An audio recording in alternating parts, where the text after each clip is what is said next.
امید ہے کہ آپ خیریت سے ہوں گے۔ دوستو، آج میں ایک عقل اور حکمت سے بھرپور واقعہ لے کر آپ کی خدمت میں حاضر ہوا ہوں۔ دوستو، ایک بادشاہ مغرور ہو کر بیٹھا تھا اور سوچنے لگا کہ مجھ سے زیادہ عقل شاید اس ملک کے اندر کسی کے اندر نہیں ہوگی، اور اس نے اعلان کروایا کہ اگر کوئی بھی شخص اپنے عقل کے ذریعے مجھے حیران کر دیتا ہے تو میں اس شخص کو انعام دوں گا، اگر کوئی مجھے حیران نہیں کر پایا تو اسے سزا دوں گا، اگر کوئی یہ چیلنج قبول کرتا ہے تو سوچ سمجھ کر میرے اس چیلنج کو قبول کرے۔ دوستو، وہاں پر ایک غریب کسان بھی رہتا تھا جو بھی عقل مند مانا جاتا تھا۔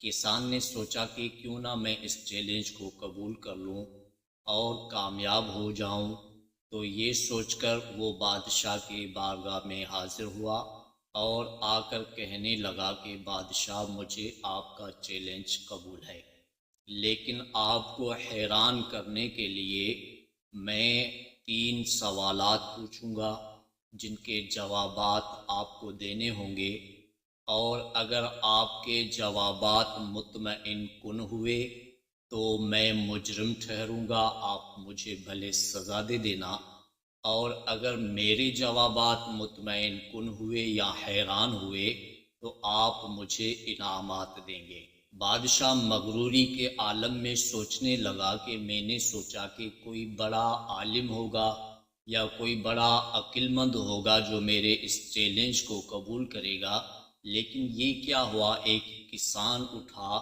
جو لالچ میں آ کر مجھے چیلنج دے رہا ہے۔ یہ سوچتے ہوئے بادشاہ نے کہا کہ مجھے تمہارا چیلنج قبول ہے، تم سوالات شروع کرو۔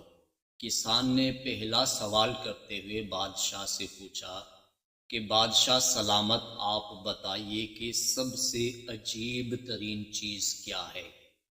بادشاہ کچھ دیر سوچنے کے بعد دھیمی آواز میں جواب دینے لگا کہ دنیا کے اندر سب سے عجیب بات، عجیب چیز یہ ہے کہ لوگ دولت کے پیچھے تو دوڑتے ہیں لیکن سکون کی تلاش نہیں کرتے۔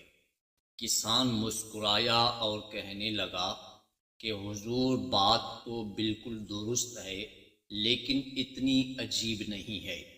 اس وقت سب سے عجیب بات یہ ہے کہ ایک کسان کے سوالات پوچھنے پر ایک بادشاہ سوچنے پر مجبور ہو گیا ہے، اور وقت کا بادشاہ ایک کسان کے سوال پر الجھ گیا ہے۔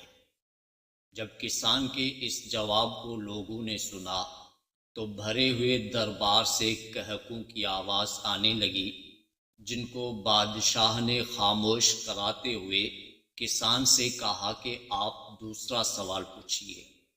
کسان نے دوسرا سوال کرتے ہوئے پوچھا کہ بادشاہ بتائیں کہ آپ کے نزدیک، آپ کی بادشاہی کے اندر، آپ کے اس محل کے اندر سب سے قیمتی چیز کیا ہے؟ بادشاہ کچھ دیر سوچنے لگا اور پھر جواب دیتے ہوئے کہنے لگا کہ میرے خزانے کے اندر موجود قیمتی جواہرات، سونا چاندی اور میرے جنگی جتنے بھی سامان ہیں یہ سب سے قیمتی ہیں۔ کسان مسکراتے ہوئے کہنے لگا، بادشاہ، یہ چیزیں بھی کسی حد تک واقعی قیمت رکھتی ہیں، لیکن آپ کے دربار کے اندر سب سے قیمتی چیز انصاف ہے۔ اگر آپ کے پاس انصاف نہیں ہوگا تو یہ خزانے، یہ ہتھیار، یہ بادشاہی کسی کام کی نہیں ہے۔ کسان کا یہ جواب سن کر لوگ اسے داد دینے لگے، اور بادشاہ شرماتے ہوئے کہنے لگا کہ ایک کسان، آپ تیسرا سوال کیجیے۔ کسان تیسرا سوال کرتے ہوئے کہنے لگا کہ بادشاہ حضور، آپ بتائیں کہ آپ زیادہ طاقتور ہیں یا وقت طاقتور ہے؟ تو بادشاہ مغرور ہو کر کہنے لگا کہ اے کسان، یہ کیسا سوال کر رہا ہے؟ ان سب لوگوں کو پتا ہے، تمہیں بھی پتا ہے کہ میری بادشاہی اور میں سب سے طاقتور ہوں۔ تو کسان مسکراتے ہوئے کہنے لگا کہ بادشاہ سلامت، اگر آپ اتنی طاقت رکھتے ہیں تو آپ ہمیں 1 منٹ کے لیے وقت کو روک کر دکھائیں۔ اور پھر کہنے لگا کہ وقت ہی ایسی دولت ہے جو انسان کو طاقتور بھی بناتا ہے، اور وقت ہی ہے جس کی قدر کرنے والے بادشاہ بھی بن جاتے ہیں۔ بادشاہ نے خاموش ہو کر سر جھکایا اور پھر سر اٹھاتے ہوئے کہنے لگا کہ اے کسان، تیری تینوں باتیں واقعی متعجب ہیں، حیران کرنے والی ہیں، لیکن مجھے سب سے بڑھ کر تیری ہمت اور تیرے گفتگو کے انداز میں حیرانی ہوئی ہے۔ اور بادشاہ نے اس کسان کو انعامات دے کر روانہ کر دیا۔